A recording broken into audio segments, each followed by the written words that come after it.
Bien, mes chers collègues, je vous propose que nous commencions notre réunion de ce jour, qui a à l'ordre du jour 3 points. L'examen du projet de loi en deuxième lecture d'égalité hommes-femmes, pour lequel Sébastien Denaja est notre rapporteur, et 2 autres points que je vous propose de traiter tout de suite, puisqu'il s'agit d'enregistrer des nominations.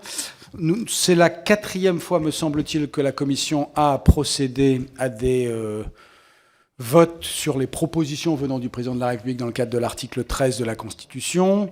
Vous savez que depuis le début de la législature, moi j'ai souhaité que nous puissions enrichir la procédure telle qu'elle avait été décidée par le constituant puis précisée par une loi organique.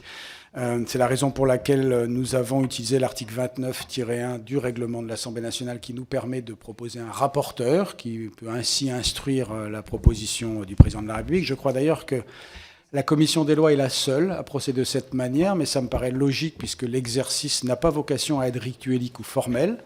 Il est à mes yeux lourd d'un pouvoir du Parlement, qui est celui de donner un avis sur une proposition du président de la République. Donc nous avions, et c'était Guy Geoffroy qui avait, je crois, le premier accepté d'être rapporteur sur le directeur général de l'OFPRA, puis Jean-Luc Warsmann l'avait accepté aussi sur les nominations au Conseil constitutionnel, puisqu'il m'a paru cohérent que cette fonction d'instruction d'une demande relève d'une juste responsabilité partagée entre la majorité et l'opposition, et qu'il était assez cohérent ou logique, je ne sais que dire, que ce soit l'opposition qui assume cette proposition. C'est la raison pour laquelle je l'ai faite à nouveau, comme je l'avais fait pour Jean-Louis Nadal, qui était donc la troisième personnalité que nous avions auditionnée. Le groupe UMP ayant combattu la loi en question ne souhaitait pas contribuer à son installation. Et donc c'est le groupe radical, par la voix d'Alain Touré, qui avait tout autant combattu la loi, mais qui avait accepté d'être rapporteur, visiblement, mais c'est son côté radical. Nous en arrivons à la 4e occasion. Je souhaite là encore que nous puissions faire des progrès dans la formalisation des auditions.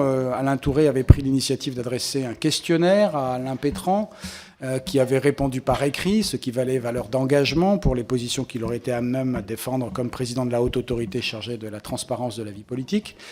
Et les réponses adressées par Jean-Louis Nadal vous avaient été transmises avant l'audition. Donc de la même façon, j'ai informé le groupe UMP que je lui proposais d'être en responsabilité de préparer ces auditions. J'ai donc reçu 2 propositions, celle de Sébastien Huyghe pour la proposition faite à Adeline Hazan de devenir contrôleur général des lieux de privation de liberté, et la proposition de nomination de Guy Geoffroy pour être le rapporteur de la candidature de Jacques Toubon au poste de défenseur des droits.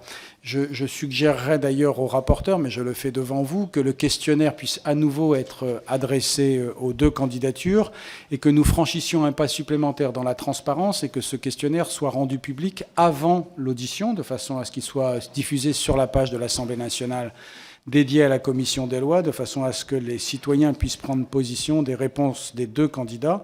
Nous pourrions ainsi rendre public le questionnaire le lundi qui précède l'audition, qui aura lieu le 2 juillet.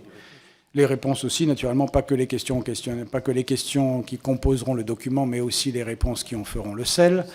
Les auditions ayant lieu dans un ordre qui n'est pas encore déterminé, le 2 juillet. Je précise en tout cas à ce stade de mes informations que le Sénat, puisque vous savez que la démarche doit être conjointe, le Sénat envisage de procéder pour le moment aux auditions le 9 juillet, ce qui nous amènerait donc à voter, nous, le 2, mais à ne pas dépouiller, puisqu'il faut que nous dépouillions en même temps. J'essaie de trouver des arguments pertinents pour arriver à convaincre le Sénat d'avancer ces auditions au 2, sachant qu'il a un plan de charge qui est assez lourd, puisqu'il traite tout à la fois de la réforme territoriale, que nous allons évoquer, et de la réforme pénale que nous avons déjà traitée. Donc je comprends que la liberté ne soit pas très grande d'adaptation, mais si nous pouvions arriver à faire cela le 2 juillet, ça serait dans l'intérêt de tout le monde. Donc sauf opposition de votre part, je vous propose donc la nomination de Guy Geoffroy et de Sébastien Huyghe dans une procédure qui sera cohérente avec ce que nous avons fait et qui a vocation à être publique, ce qui veut dire que tout ce que j'ai entendu dans les journaux aujourd'hui n'a aucun fondement.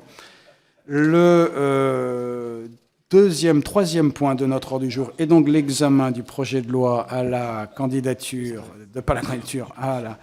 en deuxième lecture, de l'égalité homme-femme. Sébastien Denaja a maintenant la parole. Monsieur le Président.